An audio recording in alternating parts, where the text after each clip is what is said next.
Afternoon session. Our speaker today, and for the next 3 days, I guess, is Anima Anandkumar from UC Irvine. And she's really been leading the way in this new area of research on spectral methods and tensor decompositions for machine learning. And so we're going to find out lots about that today. Yeah. Thanks a lot, Zico, and also Alex, who's not here, for the invitation. I see it's a great set of lectures here, and I'm excited to be part of this.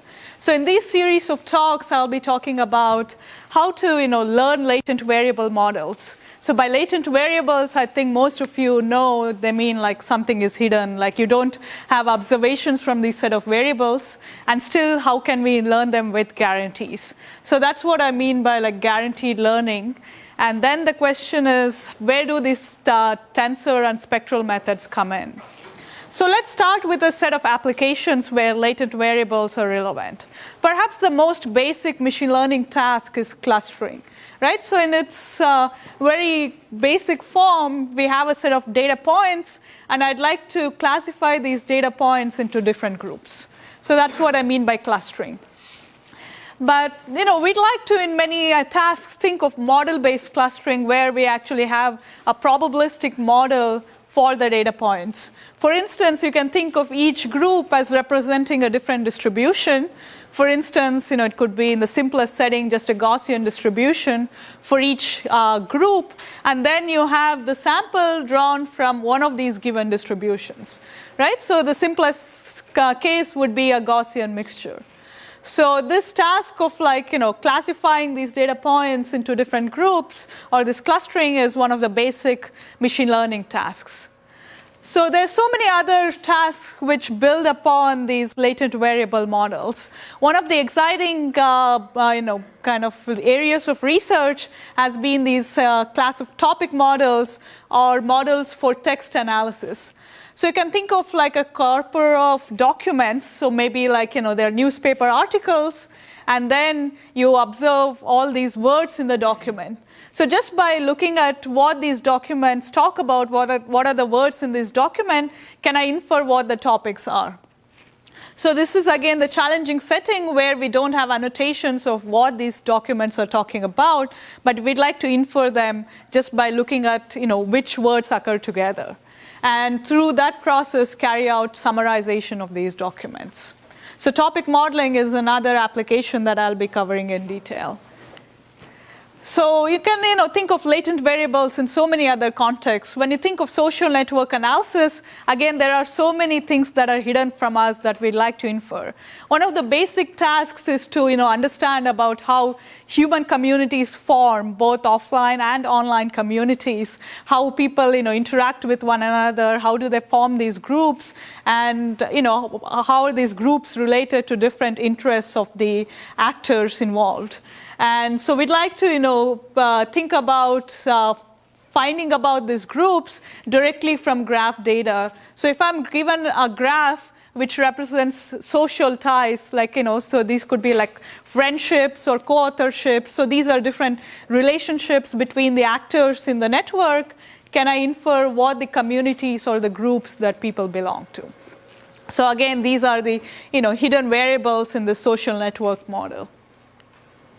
So you can also think of latent variable modeling for this popular task of recommender systems. I mean, you saw the talk in the morning was all about recommender systems. A probabilistic way to think about it is, that each user has a set of unknown preferences or unknown interests, right? And at the product side, there are different unknown or latent attributes of the products. So how do I infer these latent variables? And using them, I can give better recommendations to the users. So this is a probabilistic viewpoint of recommender systems. So latent variables are also ubiquitous if you think about feature learning or feature modeling. So, I'm sure everybody here has heard about deep learning, and kind of the basic notion there is to obtain good features from data and then use it for tasks such as classification, right? If I have a set of images, I'd like to classify them into different categories. I'd like to first extract useful features and then use them for classification. Similarly, you could think of speech or so many other kinds of signals. And here, the framework is to, what are these features? These features are some nice representation of data, right? So they are a nice transformation of data on which you can hope to get good classification performance. So these could be in terms of like sparse representation or, incorporating some low-dimensional structures. So again, there is a probabilistic viewpoint of these representation in that there is a underlying probabilistic model with some hidden variables, and by inferring about this latent variable model, I can get better features for my classification task. And computational biology is just another domain where latent variable models can be very relevant. I mean, you can think of so many instances which are hidden or unknown, and we'd like to infer from the data. So one example application is inferring about gene regulatory mechanisms. So this is a challenging task where we are yet to understand how the genes are regulated through a set of mechanisms. And if I only observed gene expression levels of different genes, by looking at these correlations and relationships between these different genes, can I infer something about the regulatory mechanisms? So here the hidden variables would be these regulatory mechanisms. Right? So in all these just example applications, what we see are latent variables or hidden effects. And we'd like to be able to learn them efficiently from data and at the same time incorporate the probabilistic model for learning. So in this talk today, I'll talk about just the basic approach that I started with, which is the clustering approach. So here you can think of each hidden variable as just being a categorical variable, right? In the basic framework, it is just a mixture of these different distributions. For instance, the simplest setting is just the Gaussian mixture. And a more advanced framework would be to come up with a general probabilistic model where we have a set of hidden variables, we have a set of observed variables, and there are some relationships between these hidden and observed variables. So how do we learn this class of models is something that I'll talk about tomorrow. So today we'll be focusing on this basic approach that there is this one hidden variable which is a categorical variable. So this represents the different clusters or groups that the data points are drawn from, and how do I employ these spectral methods for learning. Okay, so, and again, at any point of time, feel free to interrupt me if you have any questions. I'd like to keep the talk as interactive as possible. Yeah, so what are the challenges when we want to think about learning latent variable models? So in all the tasks that I mentioned, the challenging aspect is that it's unsupervised learning. So mostly we do not have access to labels in these tasks. Right? In the basic clustering framework, it means that during training, I do not have access to what the clusters are, like what are the clusters that these data points belong to. All I have is just the samples, and I'd like to learn about the model as well as infer about the different categories, which is the task of clustering the data. So the aspect that it's unsupervised makes it more challenging compared to supervised learning tasks. And when it comes to a model with hidden variables, the very basic question we'd like to ask in a statistical sense is identifiability.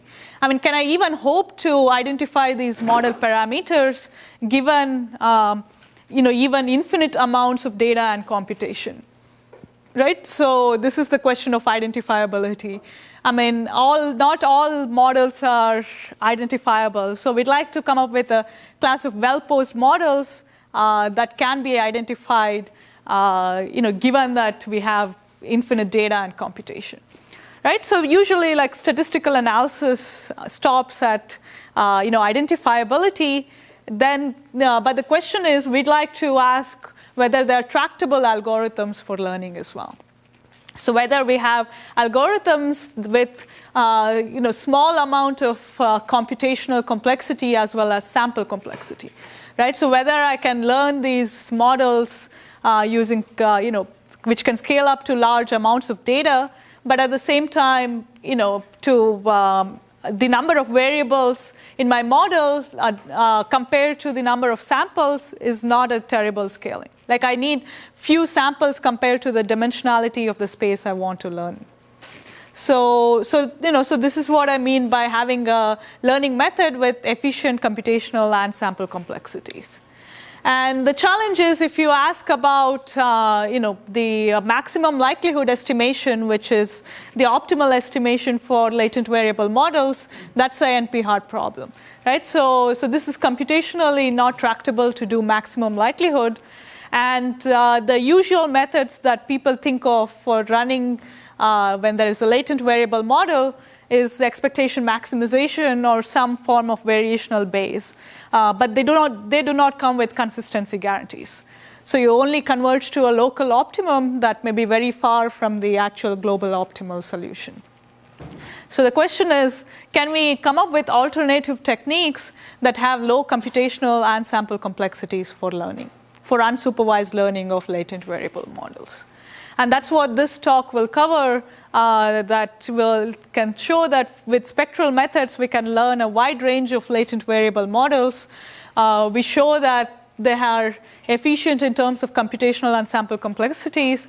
And at the same time, they can be parallelized, they can be scaled up to large amounts of, regarding EM and maximum likelihood, finding the maximum likelihood might not be exactly, global optimal might not exactly be the best way. Since if you have one component that has only one data assigned to it, and that will have a very, very high concentration, which will lead to a very large likelihood of that. It's a sort of a degeneracy case. Right. There also degenerate issue, right? So that kind of also goes to the point of like whether I can even identify the model. And with finite samples, there are indeed the issues of like whether I can even get to the different components. So there are definitely those issues. But even with those, right? I mean, even if I had like say a large enough number of samples that I can hope to get to these different components, the maximum likelihood solution is still hard to compute. So I don't know if that answers your question. And in the spectral method, think of it as an alternative mechanism where we can get consistency results, we can get the estimate of the parameters consistently, and at the same time being able to do it with tractable amounts of computation. And so that's what this series will talk about. So let's start with the plan for this series. So today I'll start with the basics. So perhaps the most basic latent variable model is the Gaussian mixtures. So I'll start with this, and then I'll also start with perhaps the most basic spectral method, which is the PCA, right, or the principal components analysis. So I'll start with kind of the basics of eigenanalysis to make sure everybody's on the same page. And once we get through these basics, I want to pose the question that if I have higher order moments, can I have, how much more informative is it for learning, right? What more can I learn with higher order moments? So what more can I do beyond the basic PCA? Right? And what we'll see is that there are natural extensions of PCA to tensors. So if I think of higher order moments, you think of them as like multidimensional arrays, right? So pairwise moments or correlations can be represented through matrices. And now if I have higher order moments, you need higher dimensional arrays to represent them. At its most basic sense, they can be thought of as tensors. And then we'll see how to think of the spectral decomposition of these tensors, which is the notion of PCA extensions to tensors. So I'll be covering that, and I'll exhibit today that how by doing decomposition on these tensors, we can learn these Gaussian mixtures efficiently. And depending on the time, I'll also talk about these topic models that I described in the second application that I had. that, so these are models for how topics generate words in a document, and a basic form of topic model I'll introduce today and show that it kind of the moments of that distribution share a lot of commonalities with the Gaussian mixtures. They seem very different, right? This topic models is a discrete distribution, whereas Gaussian mixture is continuous, but they share a lot of commonalities in terms of how their moments are represented. So there is one unified tensor method for learning both these models. And that's kind of the nice aspect of these tensor methods, that they're broadly applicable to a range of different models, and you can see them in a unified viewpoint. And so that'll be for today. Tomorrow I'll be introducing these other latent variable models that I described. These include the community models, that how people in a social network connect with one another. They include the more advanced graphical model, including the latent Dirichlet allocation, and independent component analysis. So there's a range of different latent variable models where we'll show that these tensor methods are applicable. And today I'll be just mostly describing the tensor method, but tomorrow will be kind of the more heavy machinery of how we can go about analyzing these methods, right? How do we establish that these methods provably recover the parameters? So that'll be for tomorrow. And on Wednesday, I'm giving a 1-hour lecture in the morning, and there I'll talk about the implementation details. We've done implementation on single workstation, on GPUs, as well as now a cloud-based implementation on Reef. I think the lecture after me will be covering Reef, and there is a whole set of tutorials on Reef. And I'll be talking about our experiences in implementing the tensor methods on Reef. So that's kind of the whole game plan of these set of talks.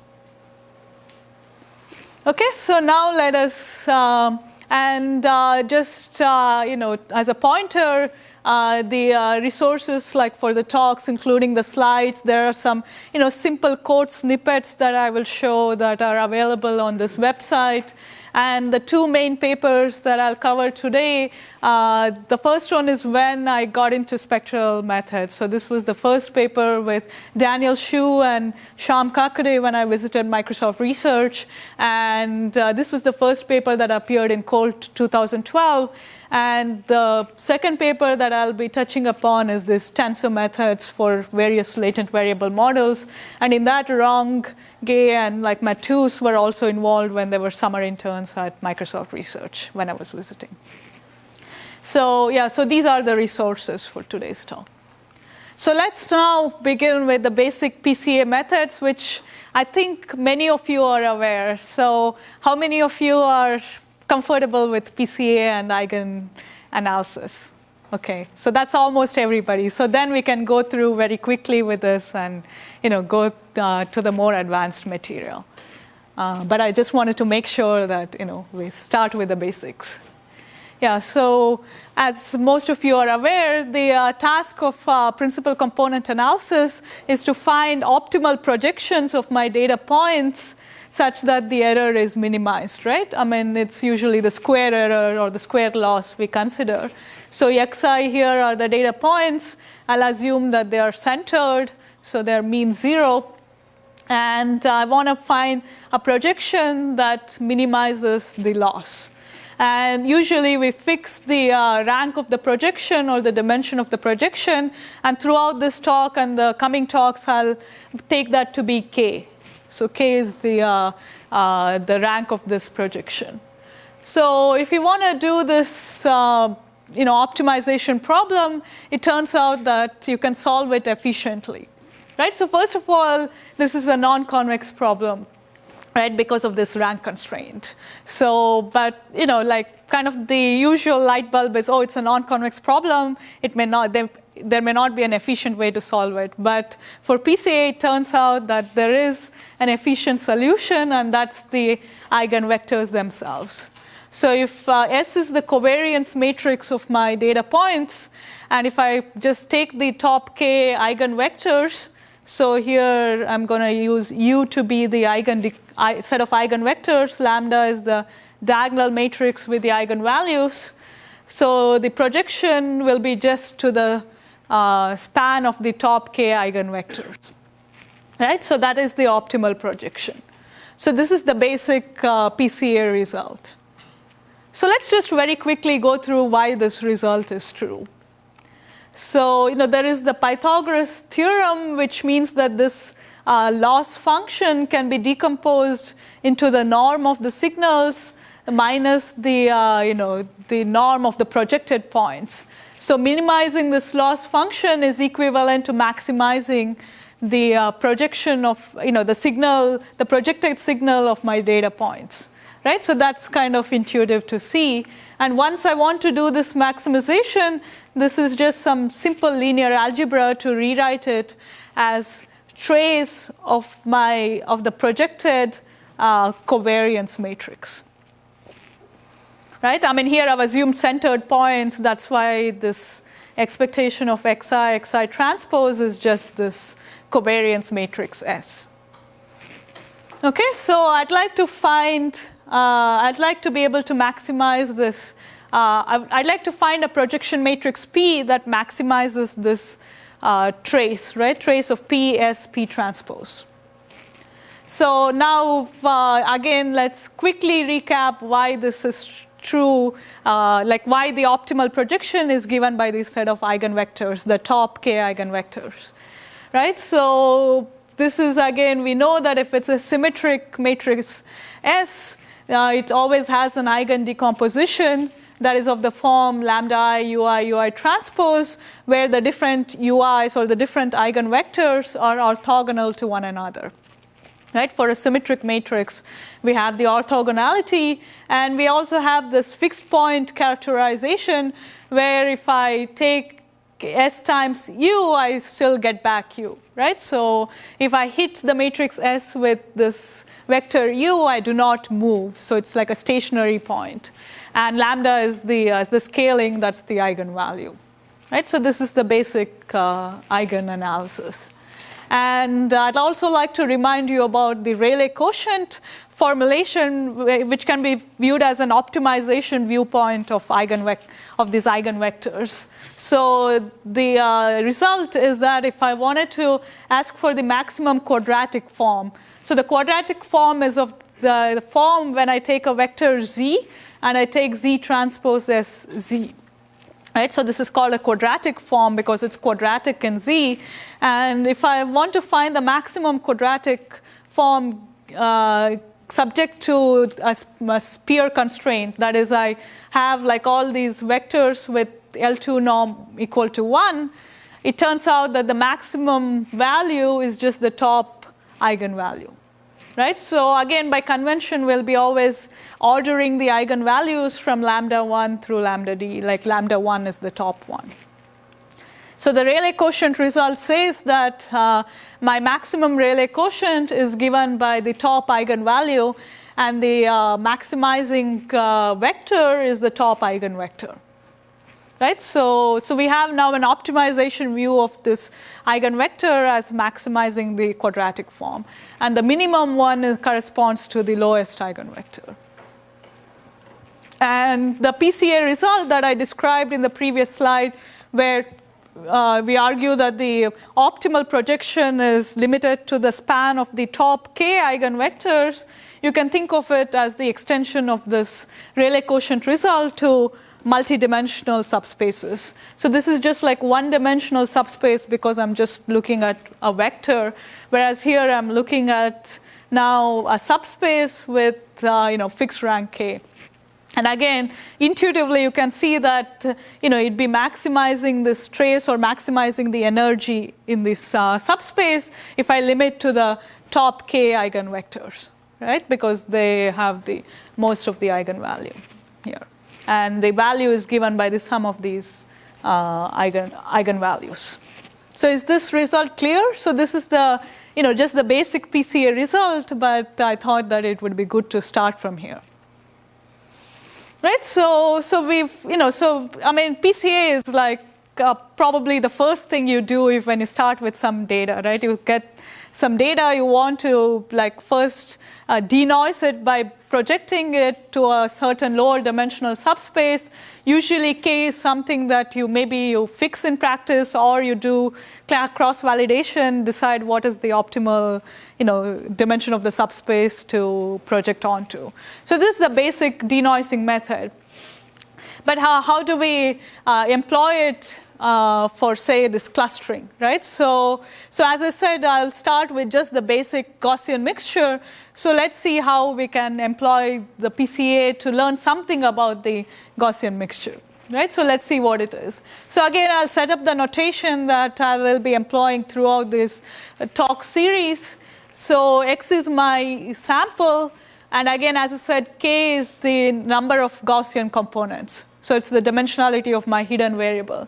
So here H is a categorical variable with K states. And I'm going to use a basis representation for H. So I'm going to use one of the basis vectors. So E1 is the basis vector along the first direction. Similarly, K is the kth direction. So it takes values one of these K basis vectors. Right? So this is just an alternative way to represent categorical variables. And this expectation of H is nothing but the probability of H taking these different states, and that I'll be representing with this vector W. And because it's a Gaussian mixture, we have a different mean in each of the components. I'm just going to collect all of them in this matrix A. So each column of this matrix is the mean for a different component. Right? There are K components, so there is the K columns here. And these data points are d-dimensional, so X is d-dimensional.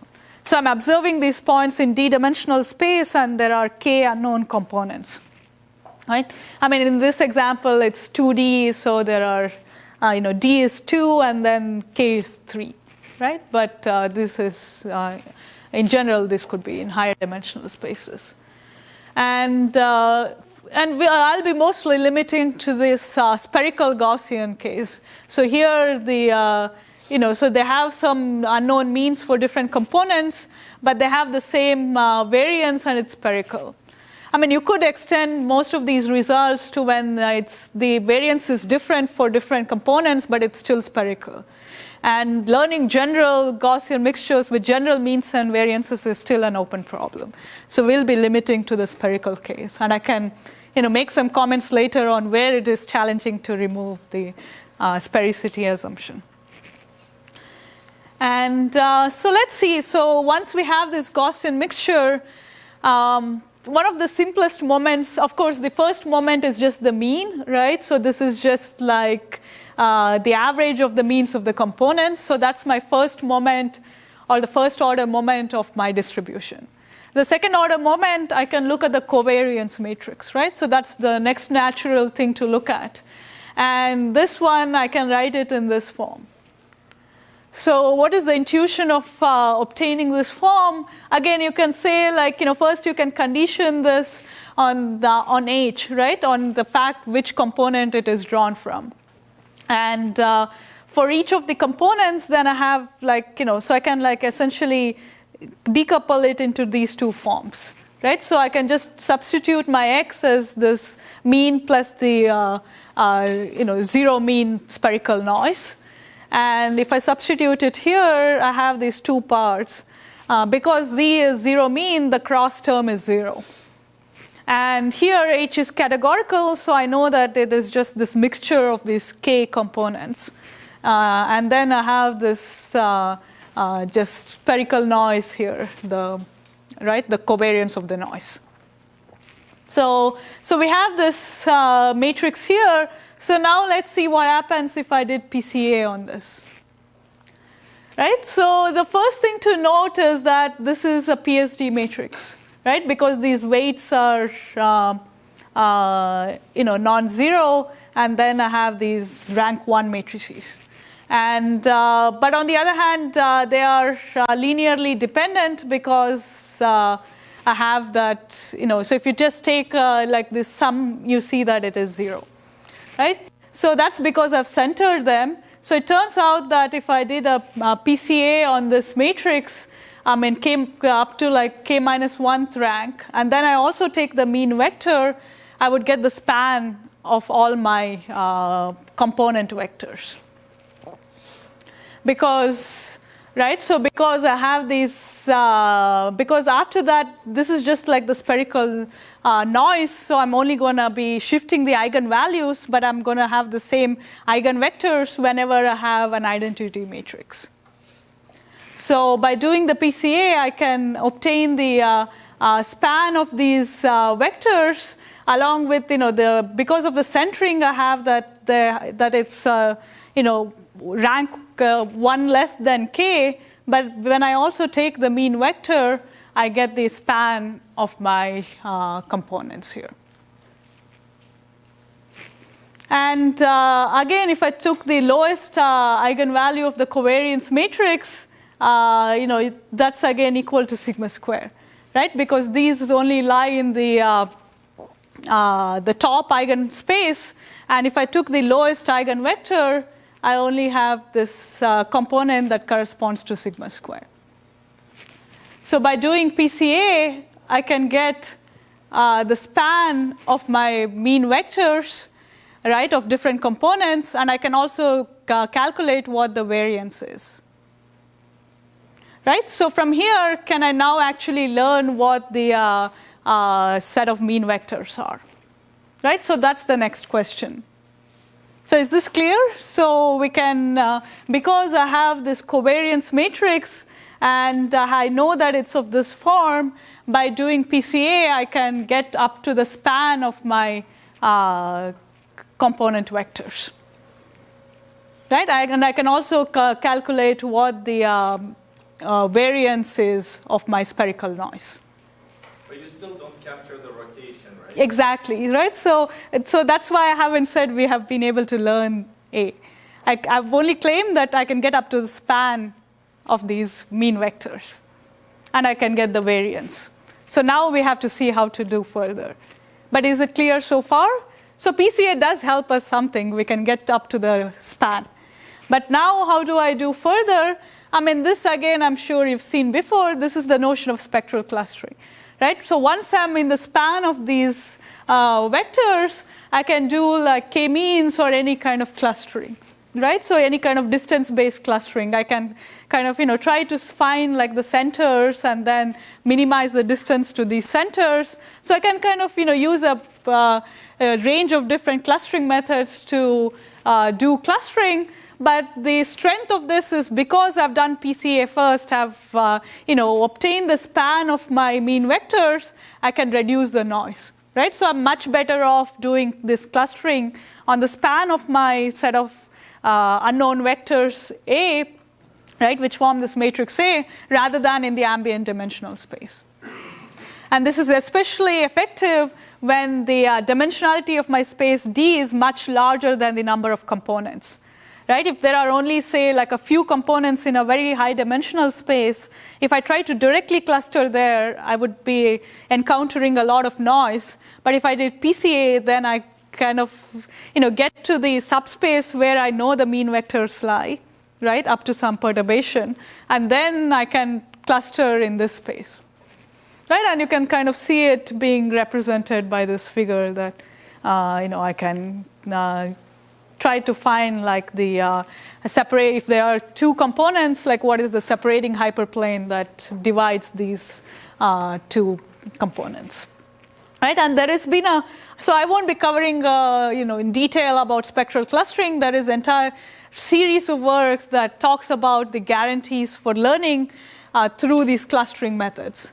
So the idea is, do PCA. You can even do PCA on just the data matrix itself. I showed it through the covariance matrix because I'll be exhibiting like other moment-based estimation later on. So you get the span of these mean vectors, you just do clustering on top of that. But what is the downside of these methods? So the downside is if you have a large amount of variance or a large amount of noise, you will fail in clustering correctly. Right? So the clustering only works if the separation between my means is sufficiently large compared to my variance. Right? If that is not the case, then I'll be failing to cluster correctly. I'll make a lot of errors in asking where these data points come from, right? What are the components that these data points belong to? And once I fail to cluster, I won't be able to learn either, right? Because this hinges upon the fact that first I cluster or classify the points, and once I classify, I can learn the individual means. But if I'm unable to cluster them, then I cannot learn the components. So the question we want to ask is, without having these separation constraints, even in this challenging case, right, where there is very little separation between these different mean vectors, can I still learn them? And what are the techniques for doing that? And that's where these tensor techniques will come up. So is the point clear?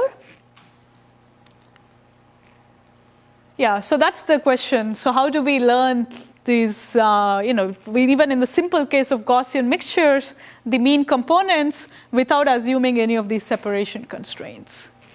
And we saw that the PCA, looked at the covariance matrix. If I now incorporated higher order moments, can I do better, right? So can I get more information? Intuitively, there should be more information in higher order moments. Right? Unless the distribution itself is Gaussian, then just mean and covariance is sufficient to describe it. But because it's a mixture of Gaussians, the higher order moments have more information. But the question is, how do we use it efficiently for learning? Right?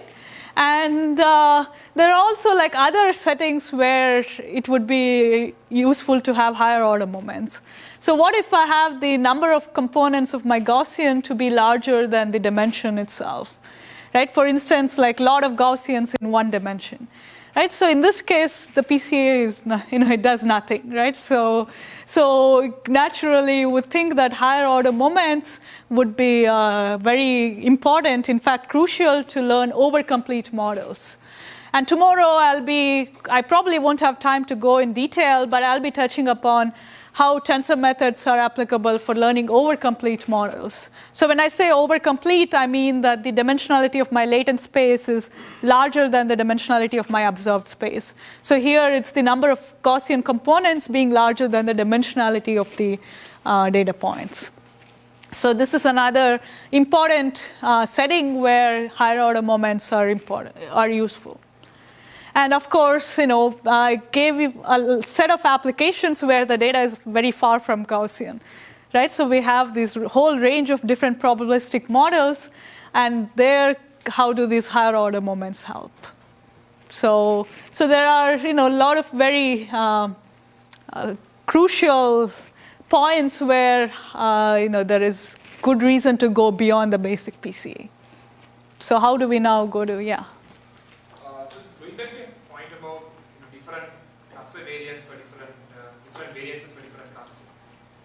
If the span of your centers is less than k minus 1, such as right. Less than k minus 1. Right. So if it's rank deficient, you mean? Sorry? If it's rank deficient, you mean these, right. yeah. Then you run into problems? Yes. Right. So that's kind of also, that's also an identifiability question, right? You could have in the trivial case just two columns being exactly the same. If they have exactly the same mean, then there should be just one component and not two. So once you have that issue, then you also have to question on what I mean by non-degeneracy and identifiability. So that goes back to my question of whether the model is even identifiable, right? And in the case when there is rank deficiency, it's you wouldn't be able to identify it beyond the span, beyond just getting the span of those components, unless you have more information. And potentially the higher order moments can help there as well, right? So, but just with PCA, you cannot do beyond. Right? Okay, any other questions? Yeah, so the question is, how can we go beyond the PCA and what do these higher order moments mean? Yeah, so let's see for Gaussian mixtures, how do these higher order moments look like?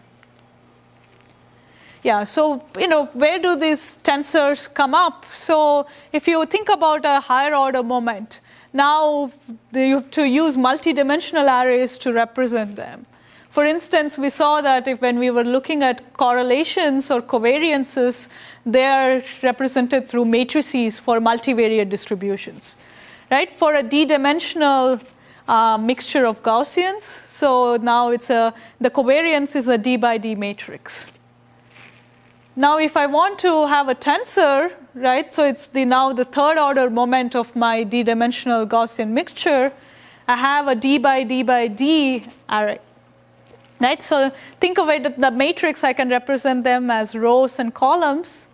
The tensor, now the third order, I can represent it as a three-dimensional cube. I mean, of course, fourth order, you can't physically represent it, but you can, imagine, right?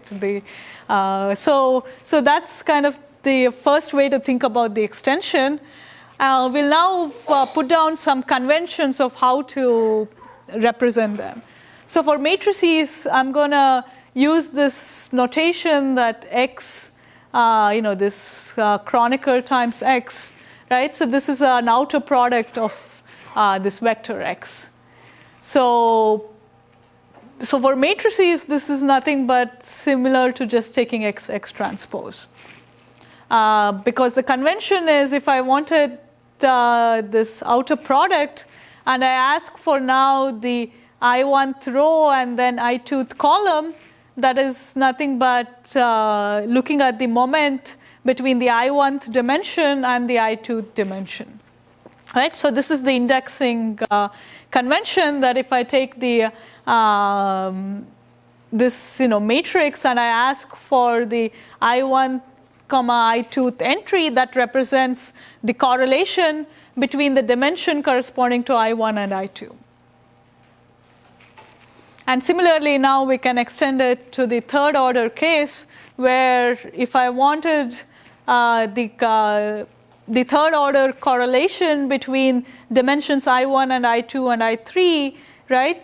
That's this here, that I will represent it with a block here, like in this cube.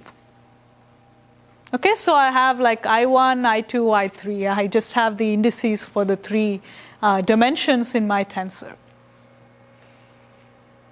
So this is the convention, and I'm going to use this notation for representing the tensor product or the outer product of a vector, either with itself or with others. Right? So this is the second order moment. This is the third order moment. Is the extension clear? Right? Because it's multivariate, I now have this three-dimensional array for representing the moments between all three dimensions. Right? So that's what these indices represent.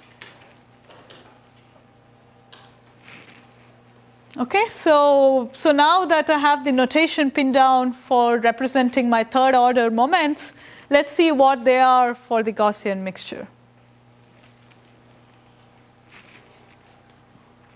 So as I said before, right, so we want to look at now, we have like this mixture of k Gaussians. So my data point is like mean plus spherical noise. And if I want to do the third order tensor, it's again a very similar operation as we did with the covariance matrix. So for x, I have the mean term, which is a times h, right? So it's one of the mean components, and then there is the zero mean noise, which is z. And if I just expand it out, there are only some subset of terms that survive. Because I know that z is zero mean Gaussian, this third order moment is zero. Right? So expectation of z times z outer product is zero. So that term doesn't survive. And similarly, the term that has only one z, right? So also doesn't survive because it's again mean zero. So these are the only terms that survive that kind of have the second order term in the noise, right? In z. And so these are the two terms. So that's why you have this first term that just corresponds to the means themselves. Right? So the idea is with probability wi, I pick the mean to be ai, right? This vector ai. And so its third order moment is just AI, tensor, AI, tensor, AI. And it's a mixture of this. Is that clear to everybody? Why that comes up? Because this is the notion of a mixture model that if this category was I, right? That happens with probability Wi, the mean would be just AI. Right, so this is a pretty crucial notation. So if you have any questions here, this would be the right time to ask. Is that clear to everybody? So you obtain a component that corresponds to just the mean vectors, right? So it's the outer product of like the different mean vectors, the AIs.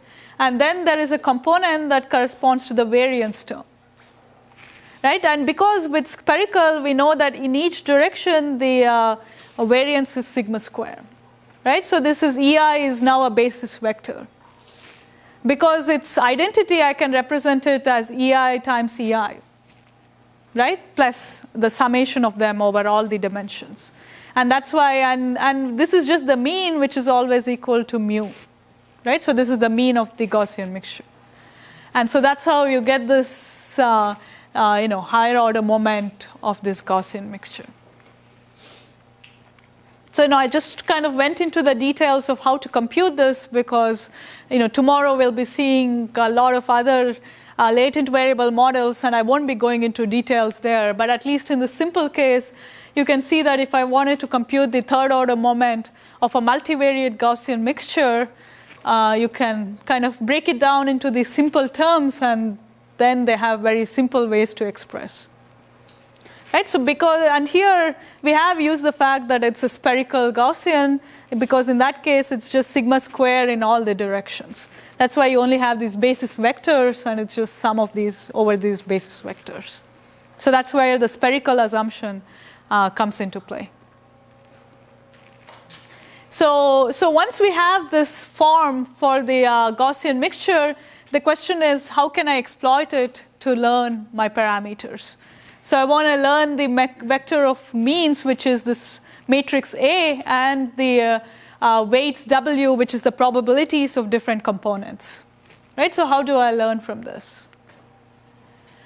So if you recall, we were able to obtain the variance, right? The sigma square from PCA, like from the lowest singular value of my covariance matrix, I can obtain what sigma square is.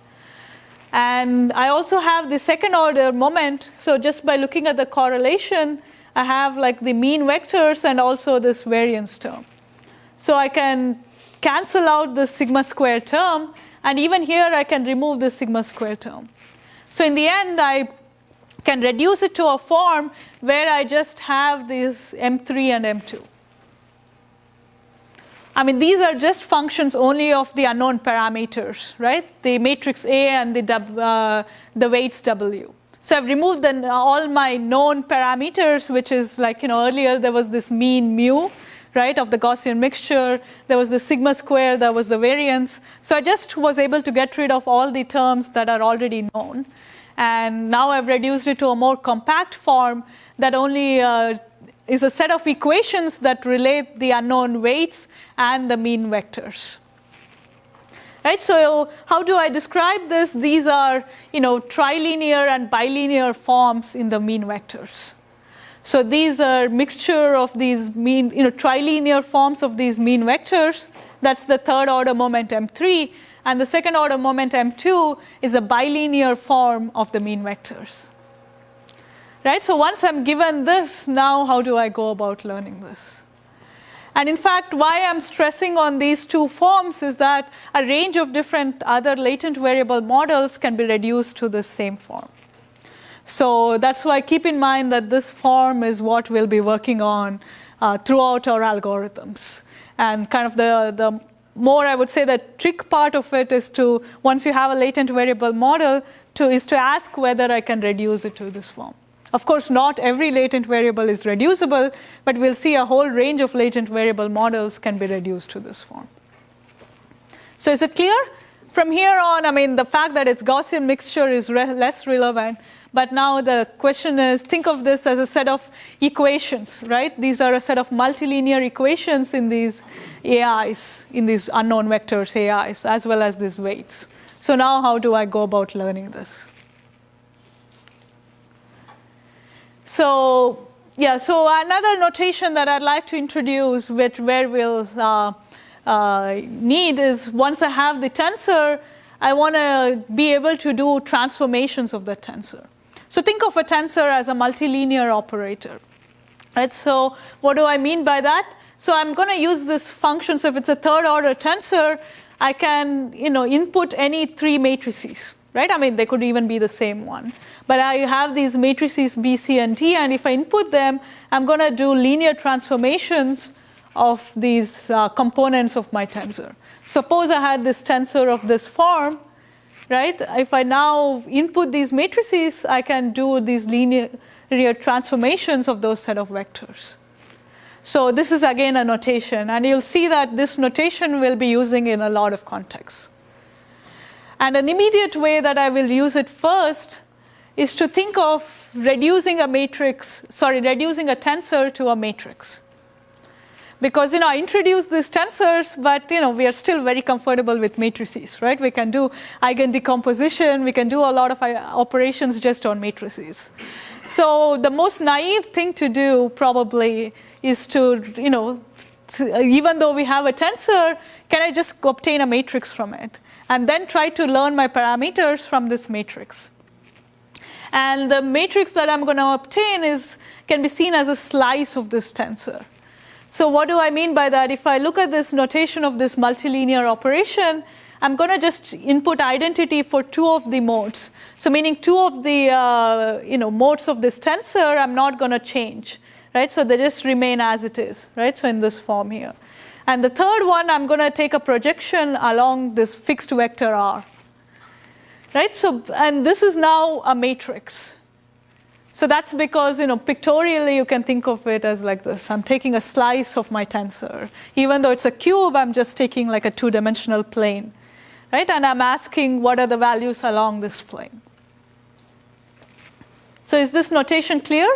So now if I had this operation now, I'm only now taking a slice of the tensor that has this form here.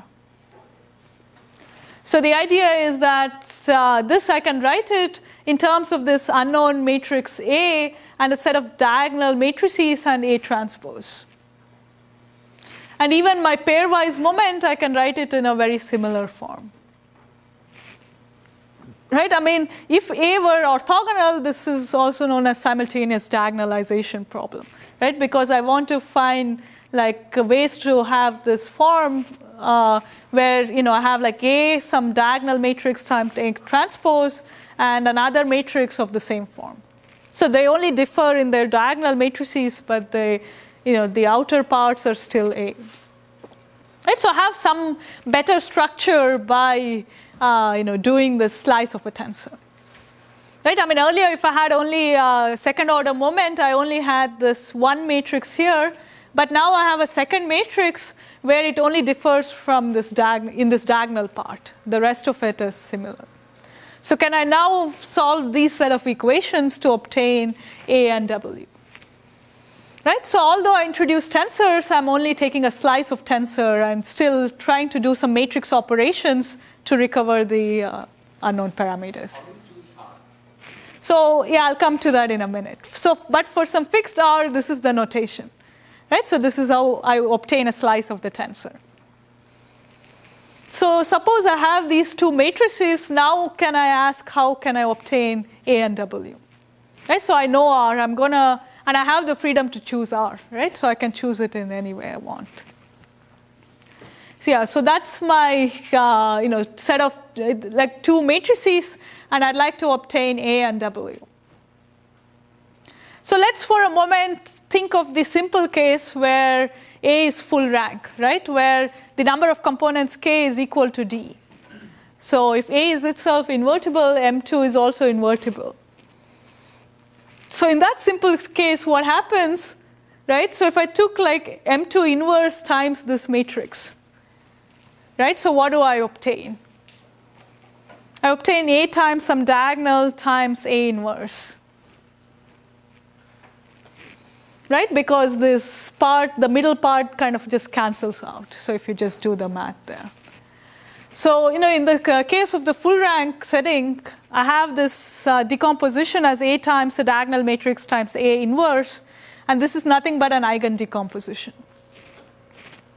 Right? So, but now I don't have this full rank. In general, K could be less than D.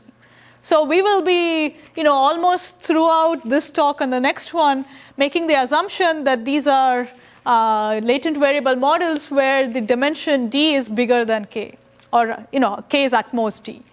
So meaning that this matrix A has full column rank.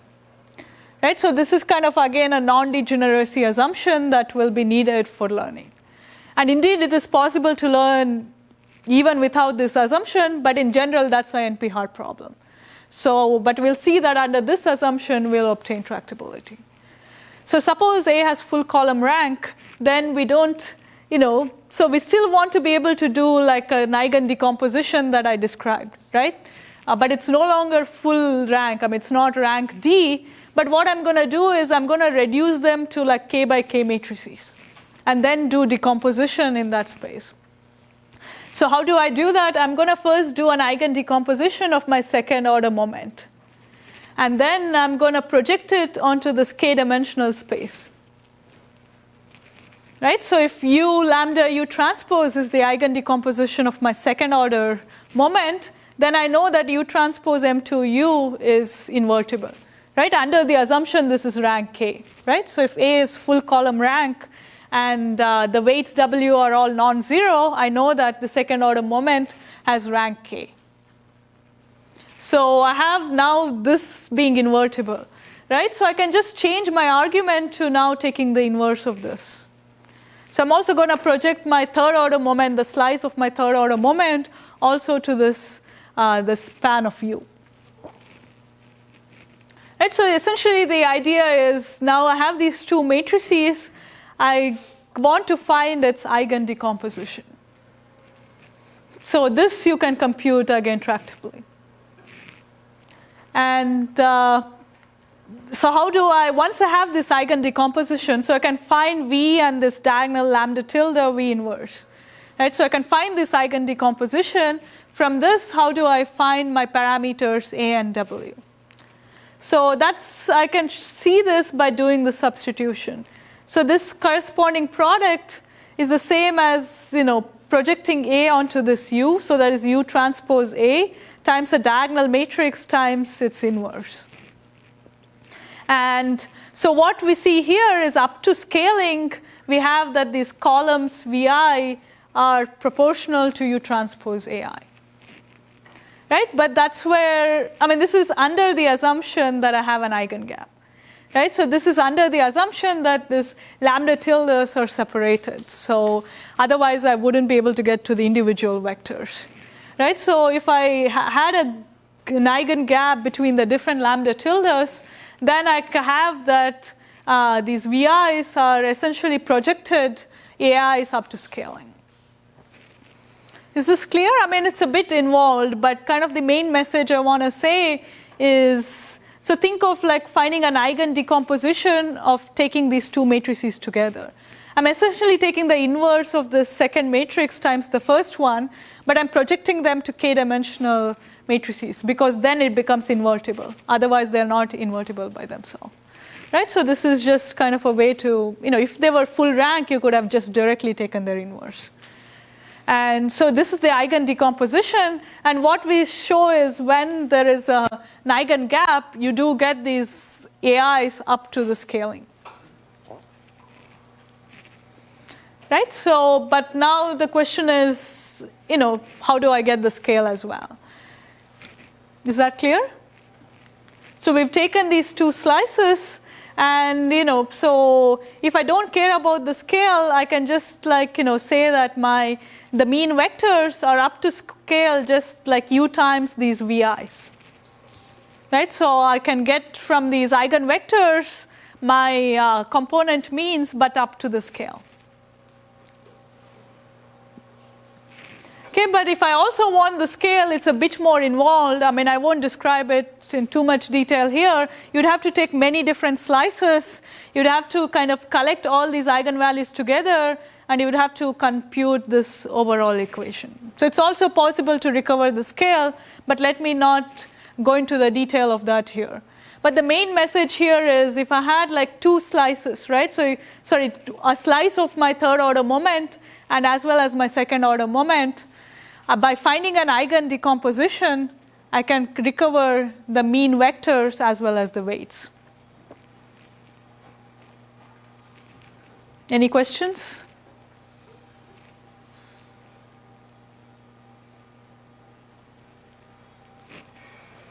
So the thing is, with just the second order moments, we could only recover the span of my mean vectors. But by just looking at the slice of my third order moment, we can now recover the matrix A as well as the weights W. Right? I mean, of course, once you recover A, it's trivial to recover the weights. Right? So this is kind of the idea that with eigen decomposition, I can recover the components of my Gaussian. And so this was our first paper that we realized by looking at higher order moment, we can now actually recover the parameters of my Gaussian mixture. Right? So this is nice conceptually. This gives a guaranteed way to recover the parameters. But then in practice, there are a lot of issues that are not so nice. So the very first thing is that we have to compute this eigen decomposition, which in general may not be an orthonormal set of eigenvectors. Right? Because if you notice this product here, this may not be a symmetric matrix. Right? So only for symmetric matrices I have the eigen decomposition being an orthonormal system. But if it's not symmetric in general, this is not orthogonal. And the algorithms for that are more involved than doing the usual symmetric eigen decomposition. So that's one algorithmic aspect. And the other also very important thing in practice is how to obtain these tensor slices with good eigengap. Right? So this was a question that was asked. I mean, because kind of the whole recovery hinges on the fact that I have good eigengap. Right? Only then I can separate out these different components and I get these different mean vectors. So I can only have this when, in practice, I don't know how to find these good slices. And if I did like random slices, right, then the eigengap is very small. So as I increase the number of components, the gap shrinks polynomially. And this is not just a theoretical notion. Even in practice, I have numerical instability. Because I'm taking this random slice of this tensor, and then I'm kind of trying to find its eigen decomposition. That's not so stable in practice. So this was kind of the main drawback of this, that although I have this tensor, I'm taking random slices of this tensor. Right? So this does not seem like an efficient method to exploit my information in the tensor. So are there other ways to do the decomposition of this tensor or to recover the parameters without taking these slices? Right? So that's kind of the whole message of this part, that I went to these higher order moments, I obtained this third order moment, but I'm only still reducing them to matrices. So I'm still doing matrix operations because I'm taking slices of this tensor.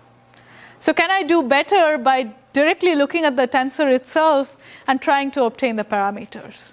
So that's what the next part of the talk will be about, in saying why, although conceptually this eigen decomposition is a way to recover the parameters, in practice and also in theory, it's much more powerful to directly look at the tensor and ask how we can find efficient ways to learn the parameters from the tensor. Yeah? Is it also possible to think of this conceptually as clustering by skewness of each component? So this is, I would say it's conceptually different from clustering because we are not trying to classify the points. So we are not inferring what the groups, the different points belong to. So we are directly learning the parameters. So think of it as like a moment-based estimation. I'm looking at the moments as a set of equations, and I'm trying to invert them. Right? So and that's why the settings where the clustering methods will fail, where there is not enough separation, these methods can still succeed. And that's the fundamental difference between the two. But the main idea is from the third order moments, what are the set of equations we can solve tractably? Right? Because you could write down the equations, but it may not be computationally efficient to solve it. And what I showed is by reducing this tensor to matrices through slicing, we can do an eigen decomposition, which is again tractable. So we have a guaranteed way to recover the parameters, but it's not so efficient. So the question is, can we improve upon this? Okay, so that's what we'll see now in the next part of the talk. And this I would call it as a tensor factorization method, because now we're going to directly work on the tensor and see how we can obtain the components. Right? So to recap, we have the second order moment, which is a bilinear form in these unknown mean vectors AIs, and a trilinear form of these vectors AIs. Right? So I can just directly look at this third order moment and ask, what does this mean? Right? So I want to find a decomposition of my third order moment into these terms. Right? So each of the term, the first term is W1 times A1, outer product A1, A1. The second one is W2 times, and so on. Right? So what do each of these terms represent? These are rank 1 terms. Right? So what do I mean by a rank 1 tensor? Right? So if you recall the notation, if I had a tensor of this form, right, A tensor A, and I asked for its entry corresponding to I1, I2, I3, right? Because this is a third order tensor, I have like 3 indices here. And these are directly obtained by indexing the corresponding entries of the vector itself. So that's what I mean by a rank 1 tensor. Right? So for a rank 1 tensor, if I wanted an entry in any location, all I need to do is look at the corresponding entries of the vector itself. Right? And here I made it symmetric. In general, it could be different things, A, B, C. Right? Then you kind of query what are the corresponding entries of those vectors. So that's the notion of a rank 1 tensor, which is very similar to a rank 1 matrix. Right? So for a matrix, it would be A transpose. Right? And even there, if you had to query an entry of that matrix, you would just query the corresponding entries of just the vectors themselves. So think of it as just the extension now to this third order tensor, the notion of rank. And now what we require is the decomposition of this, the given tensor M3 into k components. Right? So this is a decomposition of the tensor. Right? So I can now directly ask, how do I find this decomposition? Right? So again, do you see parallels to like SVD? Right? For a matrix, if I wanted like a rank k decomposition, I can write it as sum of rank 1 components. And here again is the same question, but for tensors. How do I write a tensor as sum of rank 1 components? Right? If I had a method to be able to find me this decomposition, then I can relate them to these terms in which are the different mean vectors of the components. So here immediately there are 2 questions that come up. So first the question is, if I asked for the most compact rank 1 representation of my tensor, right? So the one question is, can I express my tensor as the minimum sum of rank 1 components? Right? And that is known as the CP decomposition, or the Candicop means like canonical decomposition, parafac is parallel factors. I mean, these are classical terms. But the problem is, given a tensor, I want to find the minimum number of rank 1 components that make up this tensor. Right? So I want to express the tensor as sum of rank 1 components. So suppose I were to do this CP decomposition, the question is, when does it correspond directly to these components of my means? Right? Because this is true only when this is the most compact representation. Otherwise, they may be different. Right? And then the question is the algorithm, of course. Right? How do I actually find it? So is it clear? There are two problems here. So one is, I've defined this concept of a CP decomposition. So I have a tensor. I want to find the minimum number of rank 1 terms. And suppose I find this rank 1 terms, when do they actually correspond to the mean vectors?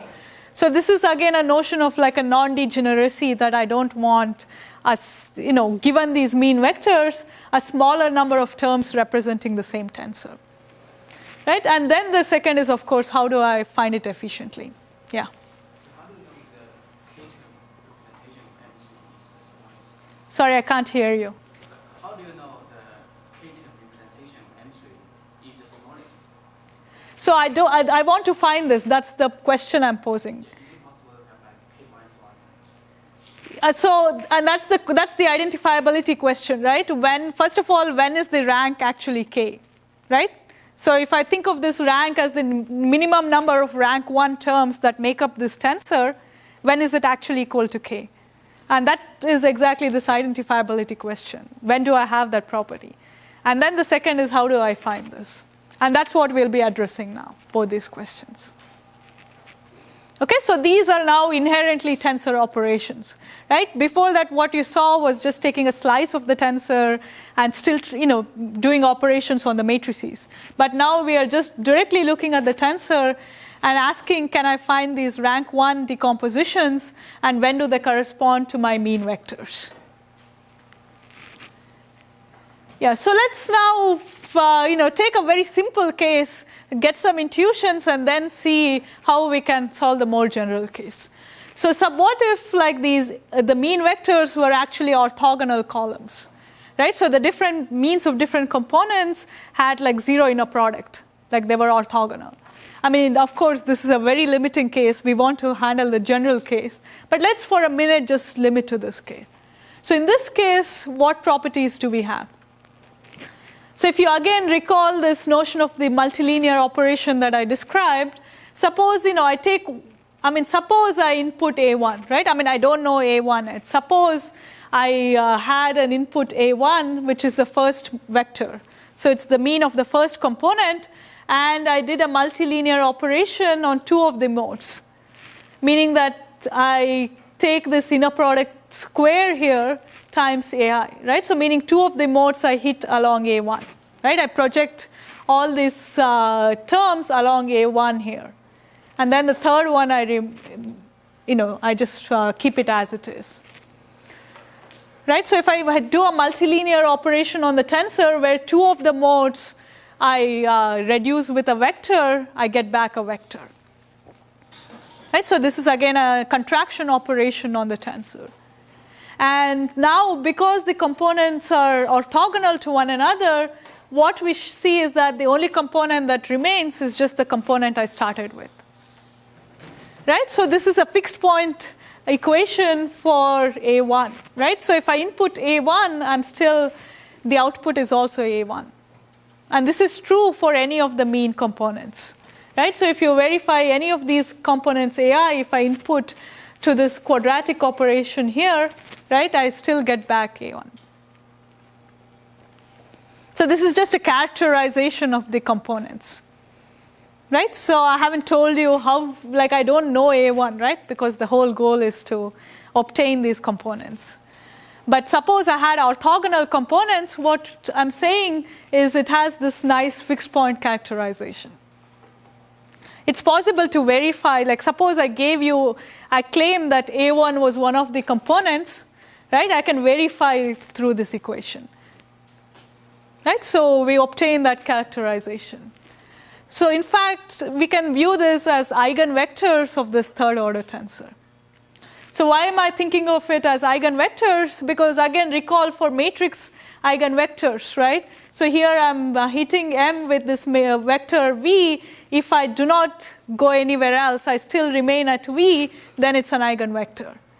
And in my multilinear notation, that means in the second mode of my tensor, the second order tensor, which is the matrix, I'm hitting with V here, right? And I'm still remaining at the same vector V, right? I'm not moving. So it's a stationary point of the operation. And here it's a similar notion. The only thing is now it's a nonlinear operation, right? I'm hitting two of the modes with this vector, and I'm still recovering the same vector, right? Because the tensor, now it's a three-dimensional array, I have to contract 2 dimensions of them to obtain a vector.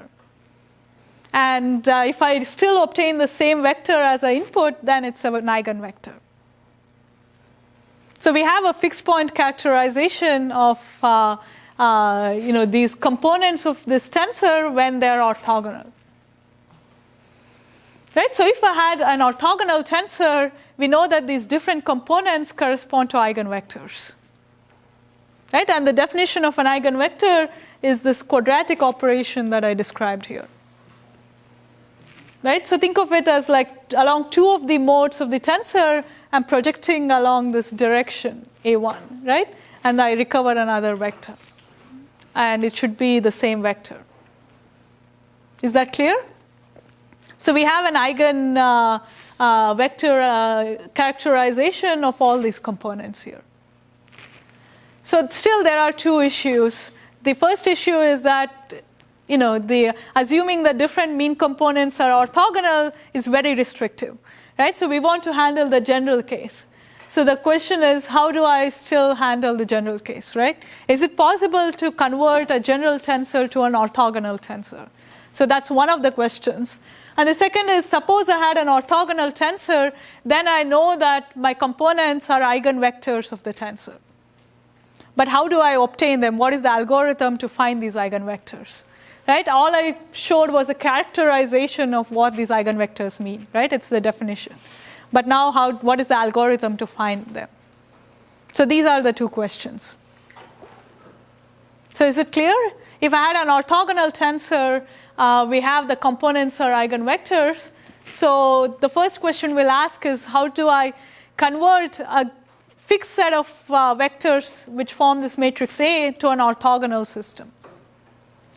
Right? So what is the concept here? So in general, as I said, we do not have these vectors being orthogonal to one another. So what I would like to find is a transformation that makes them orthogonal. Right? So it's a linear transformation. Right? So this is what I'd like to find. I'd like to find a matrix W such that if I apply W to this matrix A, right, the resulting system is orthogonal. Right? So it's a linear transformation. And so once I find this orthogonal system, I can do a decomposition of an orthogonal tensor.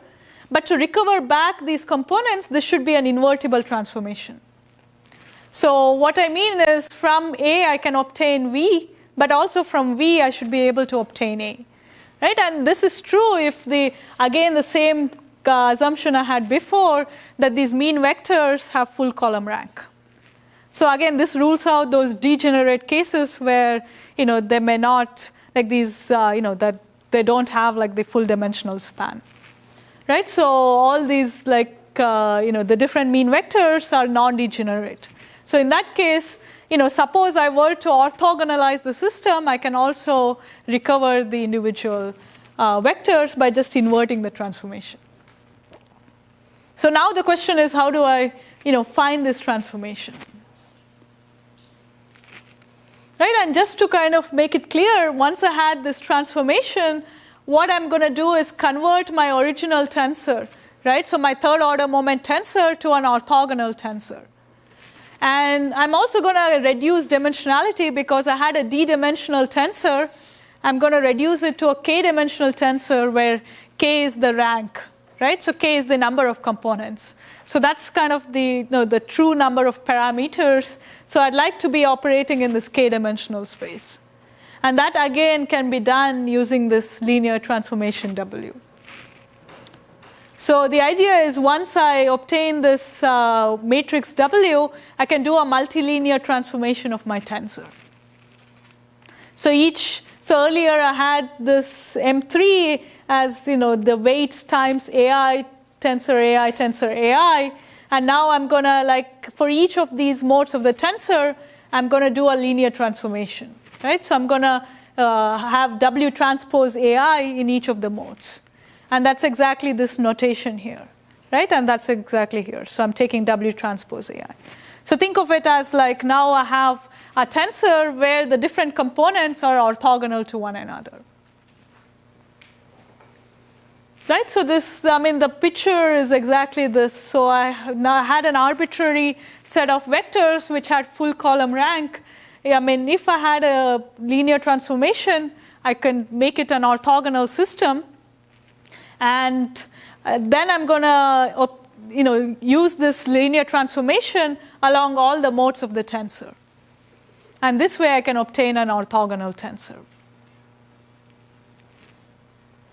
Okay, and in the process, I'm also going to do dimensionality reduction, which you can think of it as a version of PCA for tensors.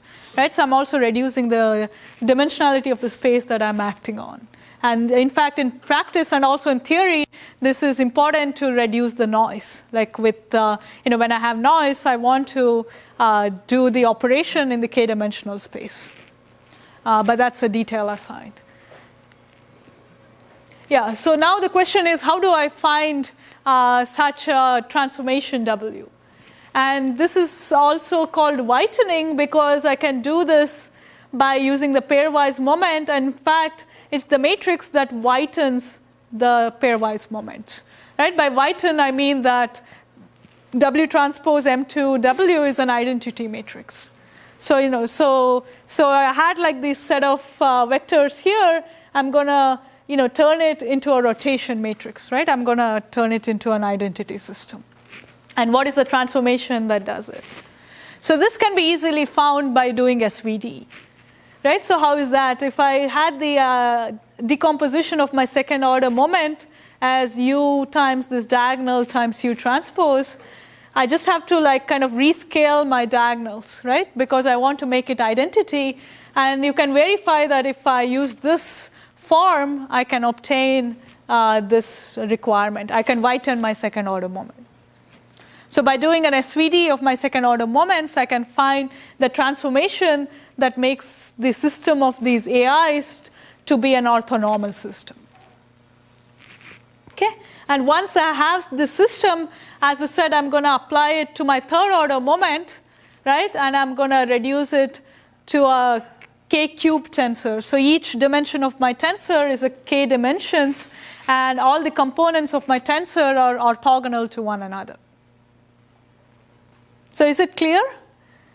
So we had a general set of components for my third order tensor, but now I reduced it to an orthogonal tensor. And for that, we used the second order moments, and we obtained a whitening matrix to do that. Any questions here?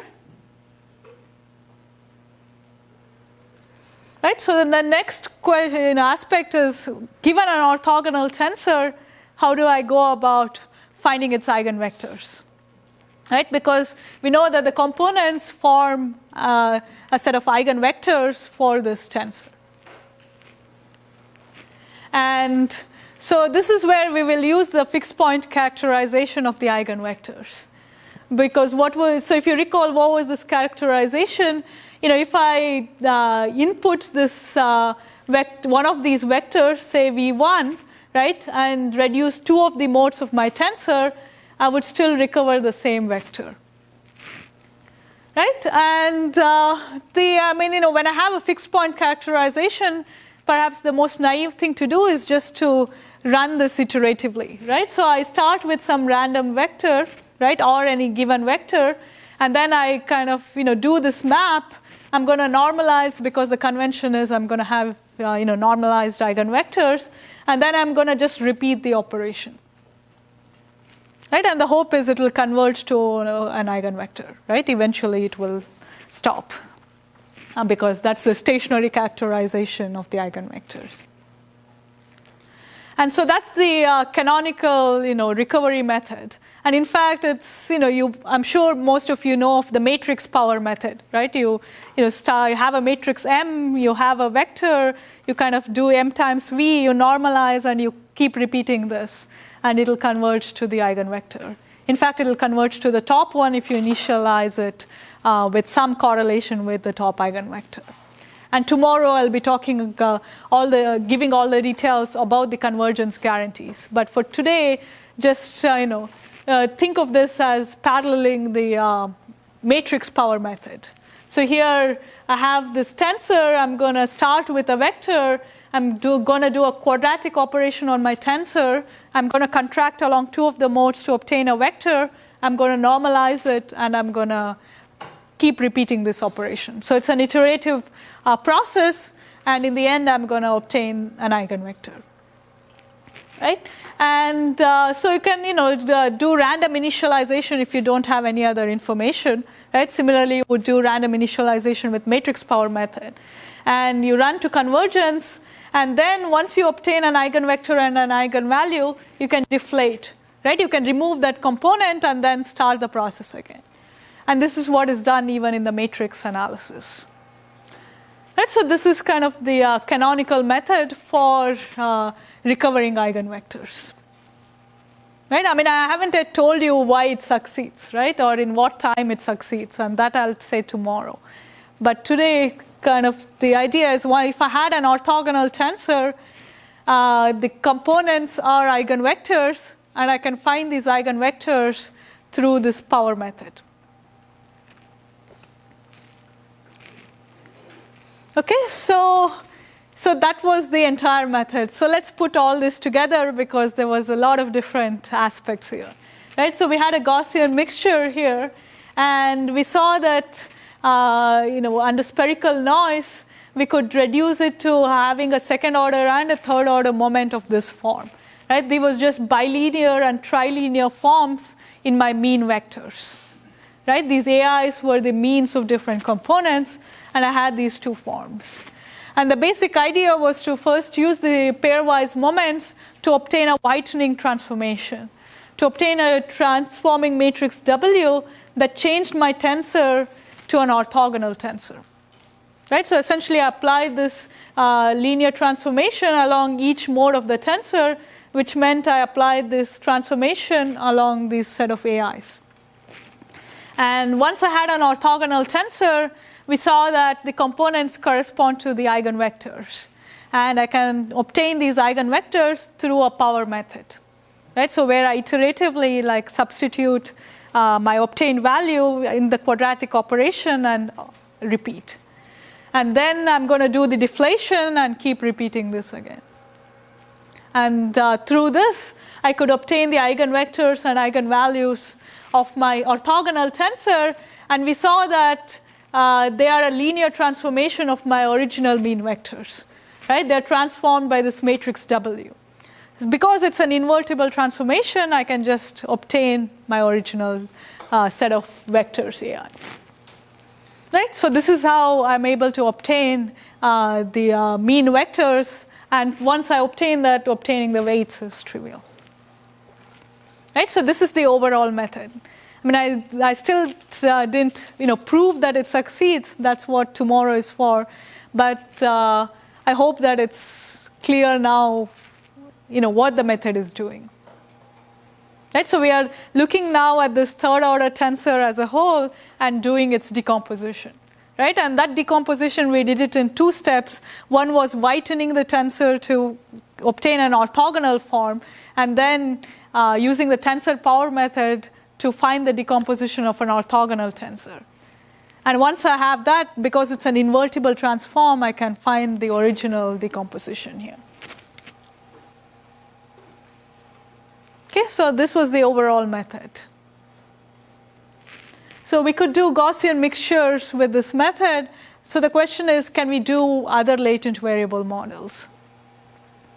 So now I'm going to look at topic models which I described in the right in the beginning of this talk, and see that in fact at outset, they look very different, right? Gaussian mixture, Gaussian is continuous, whereas this topic models you'll see is a discrete model. But there is a unifying representation, and the moments, in fact, will be exactly of the same form. We can obtain very similar forms as in the Gaussian mixture, so this method just applies as is, even for learning topic models. And tomorrow I will cover a whole new set of models that also can be reduced to this form. So let's see now for how we can, look at the moments of a topic model.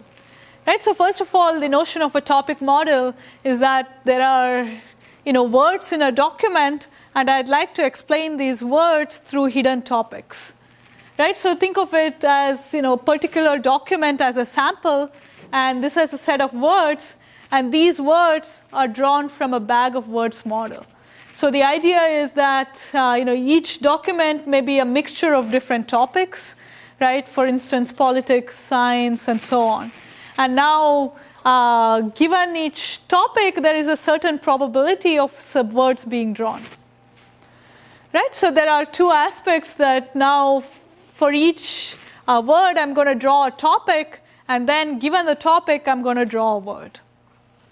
And through this, I can generate the set of words in my document. And as a graphical model representation, we can think of it as an exchangeable model where this is hidden variable h, which represents the proportions of different topics in the document.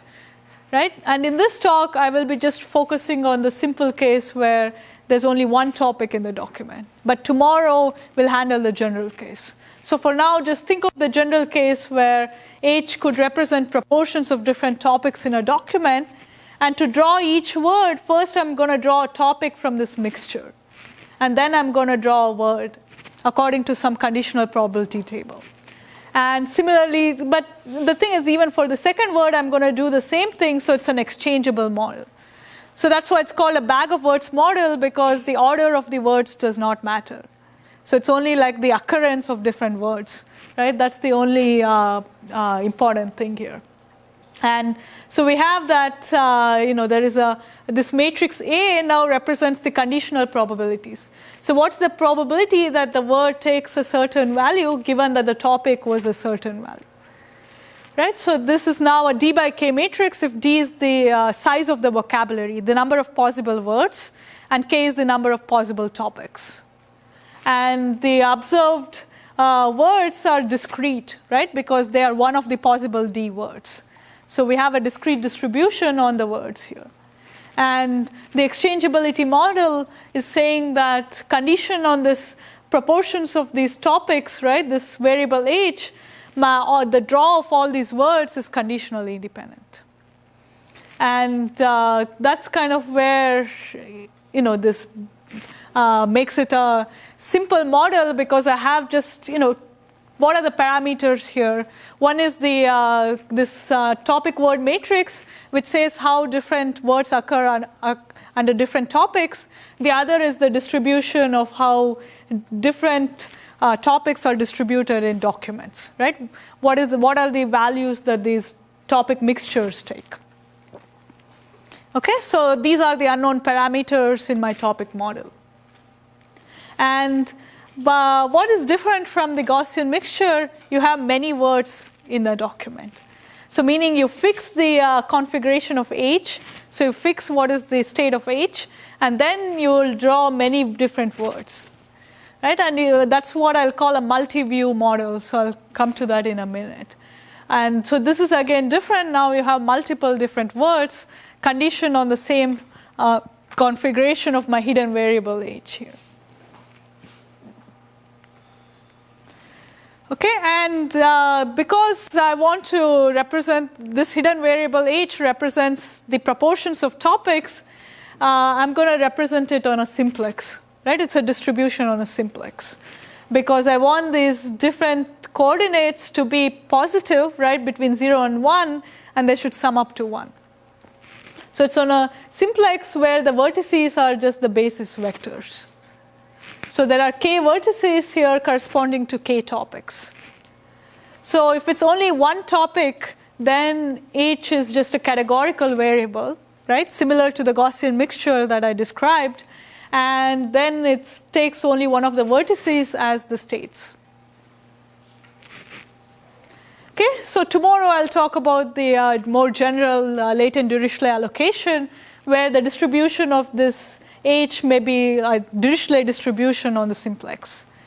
But for today, just think of the simple case where each document has just one topic, right? And given this topic, I'm going to draw multiple words from my, the topic word distribution. Okay, so before I get there, just think of this is the viewpoint that I like the best to describe the topic model. So this is hidden from me. So this is the distribution of how different topics are distributed in documents, right? So each sample is a document here because it represents one possible proportions of topics, right? And in the single topic model that I described, there can only be these vertices as possible configurations. So each document can be just one of these k topics, right? And this is unknown. But once I'm going to fix one of the topics, I'm going to draw multiple words here. And these are drawn from the same conditional probability table, which I represent by this matrix A. Right? And the word is also can be represented as one of the vertices of another simplex with d vertices. Right? And these vertices correspond to different possible words in the vocabulary. Okay, and so in each document, I only fix to one of the possible topics, say, for instance, this one. And I'm going to draw different possible words, in the document. So I'm going to draw multiple words by fixing the same latent state. And that's why I'll call it a multi-view model, because I have multiple views of the same latent topic here. And that's what differentiates from the Gaussian mixture. Okay, so this is the generation process of the words. So let's now look at the set of how to think of the moments of this topic distribution. Right. So the first convention we'll use is that we'll represent the words through an one-hot encoding. So by that I mean that we use basis vectors to represent the words. So you have like a basis vector for each of the possible d words, and I'm going to represent using one of the basis vectors. Right? And what I have is this conditional probability table. Right? So if the topic was I, right, what is the probability the word takes a certain value is given by a probability vector. And I'll call that as AI. And because of this one-hot encoding where I represent this x as basis vectors, this is the same as expectation. The probability is the same as expectation. And that's why I can still write it as a linear model. I mean, this is the same linear model even for a Gaussian mixture. Right? Even for a Gaussian mixture, I know the conditional expectation of my sample given a certain component is the mean of that component. And even for discrete distributions, because I use this one-hot encoding, I can still write it as this conditional expectation. Right? So it's the exact same form here. But then I have now additional information because I have multiple different words generated in a document. So I have the same configuration of H, right? I have the same cluster in a single topic case, but now I have multiple samples being generated from the same cluster here. And I have that information. I know that these different words belong to the same cluster. And that's what differentiates it from the Gaussian mixture. So let's put them side by side. I think now it can relate both of them. So in the Gaussian mixture, there are k different unknown means, right? So these columns A1 through AK represent these mean vectors. So in the topic model, these represent the probability of words under these k different topics, right? So A1 is the probability of the words if the first topic occurs in the document, and so on. Right? So this is the same generation process.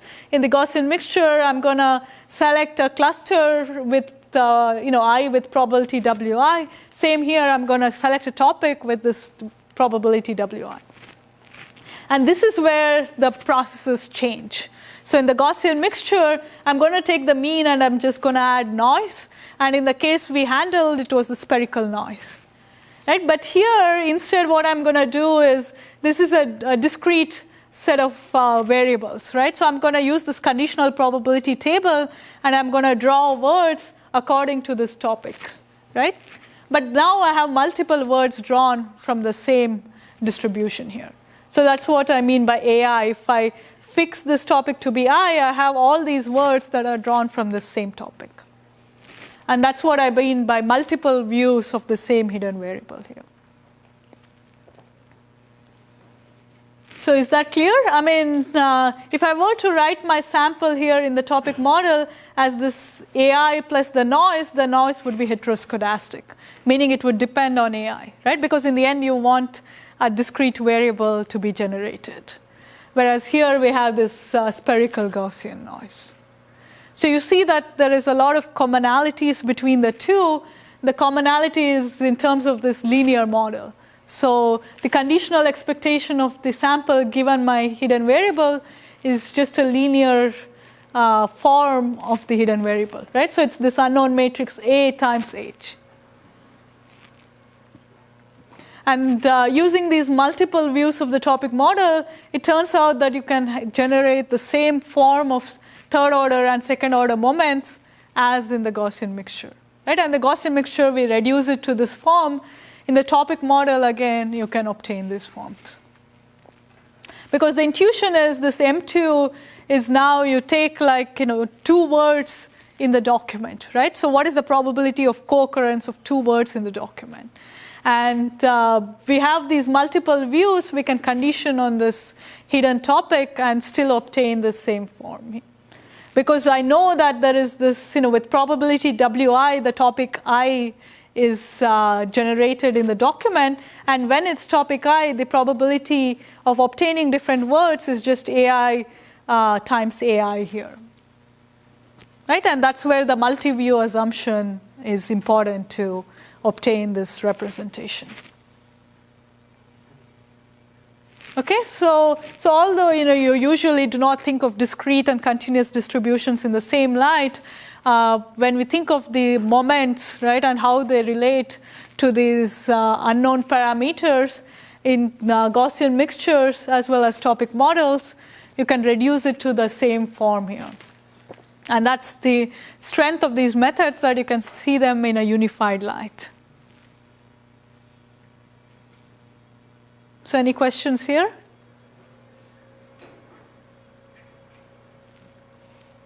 So let's now, and this code snippet is available, on the website that I described. Let's just recap on how this tensor method works. Let's just take a very simple example, generate these samples and see how we can, what the method runs on, right? So we'll simulate the samples, whiten the samples as I described to obtain an orthogonal form, and then run this tensor decomposition method, the eigen decomposition. So this was the topic model with 3 words here. So these are the 3 views of my hidden variable. So how I'm going to generate is, first I'm going to generate for each sample the category, right, my hidden variable. And once I generate it, I'm going to generate all the 3 views, x1, x2, x3, by looking at this transition matrix or the conditional probability matrix A. Right? So very simple. I'm going to first, for each sample, draw this hidden category with some probability, according to some probability vector W, right? And then I'm going to draw these samples for x1, x2, and x3. These are the 3 views or 3 words in my document. Okay, so this is how I generate the samples. Now, if I've generated the samples, I'm going to compute my second order moment. So the second order moment for the topic model is the co-occurrence of 2 words in the document, right? So what is the probability that, say, apple and orange occurred in the same document? So here, I can take like, say, x1 and x2, right? These are the two views in the 3-view model that I described. I'm going to take the second order moment here, right? I'm going to compute the empirical moment because that's what I do with samples. And then once I have this, I should find the whitening matrix, right? So the idea was that if I had my original, in the simple case, I just had 2 components. I had only 2 topics. And the probability vectors under those 2 topics were not orthogonal. But what the whitening does is it converts it to an orthogonal system, right? So how am I doing it? I'm going to first find the SVD, right, of the second order matrix. And I should just find the K SVD, meaning I just do the SVD of the top 2 components because K is 2 here. And once I do that, I'm going to use the eigenvectors and the eigenvalues with, according to this form here to obtain my whitening matrix. So once I have obtained the whitening matrix, what I'm going to do is whiten my data here. So each sample that I've obtained, I have done a linear transformation of this. Right? And now I'm going to use it to find, on this whitened data, I'm going to find the eigenvectors of my third order moment. So what is the idea here? So I'm going to find the third order moment with these whitened samples here. Right? So this was similar to like the multilinear transformation that I described earlier. There I had my third order moment, and then I applied this whitening matrix to each of the modes. But here I can directly think of whitening the samples and obtaining this empirical third order moment. Right? And we know that in expectation, it should be equal to a rank K decomposition, where the components of my decomposition are these whitened vectors. Right? They form an orthogonal system. And so we'll see tomorrow that this power method, in fact, has the interpretation of doing gradient ascent. But I won't talk about the details here. But the idea is now, this was the multilinear operation that I described for finding the eigenvectors. Right? So I would do a power method where I would contract the tensor along 2 of the modes and hope to obtain the same vector. So when it has converged, I know that I'm not going to change any further. And this I can do by directly computing the inner product with the samples. So this is again another implementation aspect that I will cover in the last talk in more detail. But the thing is, you never should form the tensor. I mean, at least in most instances, because the tensor is a d by d by d object where d could be very high dimensional. Right? So we are finding now a 3-dimensional array, so we don't have to explicitly compute it. But we are only implicitly doing these operations because in the end, like I only want to query this tensor, right, along these 2 of the modes and ask what the resulting vector is. So I can directly do this operation by looking at my empirical tensor and doing these inner products. And so this I can do as now the power method, right? And once I do the power method, I'm just going to deflate it, and I'm going to obtain the different components one by one. And you can see that in practice, this method converges very fast in very few iterations. I think this is just like 5 iterations, and it's almost very close to the true one. So this was the initial vector. If you initialize it here, it very quickly converges to the true one. And this code is available online, so you can play with it. It's very simple to even kind of build on top of it. But I wanted to convey the main ideas of 2 parts. One was to do this whitening. So using the second order moments, we can, implicitly we would be orthogonalizing the unknown vectors in the decomposition, right? So how I'm going to do it is I'm going to take my samples and do this whitening transformation. And on these whitened samples, I want to have my third order moment. And to do the power iteration, I can directly do this multilinear operation on my whitened samples. So in each iteration, I'm only going to find this empirical estimate, right? So I'm going to be updating this V in each iteration, right? And then I'm going to find what this resulting answer is. And when I'm no longer moving, right, that means I've converged, or close to convergence. Then I stop, then I deflate, and then I find the next one, and so on. And that's what, and in practice, this works very fast. Okay, so today what we looked at was, two simple mixture models. One was the Gaussian mixture. The other was this topic models with a single topic in each document, which you could think of it as a multi-view model with 3 views, right? And this H was a categorical variable that selected one of the K topics, and then you would have at least 3 words being generated in each document by fixing the topic. And for both these models, we saw that you could reduce it to a bilinear and trilinear form in these unknown vectors. For the Gaussian mixture, they are the mean vectors, while for topic model, they are the probability vectors corresponding to different topics. And once we had that, we saw we could do tensor decomposition in 2 steps. One was this whitening, which converted the tensor to an orthogonal form, and the other was to do eigen decomposition on an orthogonal tensor, right? And then tomorrow I'll be covering the rest, Yeah, when you're estimating the D-cube matrix using samples, is that sample complexity a concern? It is, and I didn't talk about it today, right? So one is sample complexity, the other is also computation and storage, right? Because it's a D-cube object, so to compute it, you have to store it, then it's very expensive. Right, so we also don't want to. So here, what I. Just said that you won't be explicitly storing them. Exactly, I won't be explicitly storing. And the other thing is, I'm also only looking at the whitened tensor, right? So this is already a K-cube object here because the sample Y was the whitened data. So I've reduced my D-dimensional samples to K-dimensional samples through my whitening. And on these whitened samples, I'm going to do the power method. And so, yes, the sample complexity is of concern, but I've made it more efficient by reducing dimension. So it's also, so this process of whitening and dimensionality reduction also helps in sample complexity. But it is an issue, and I'll try to talk about it more tomorrow. Yeah. I think I have 2 questions. The first one is, how can you say this method actually can guarantee global optimum?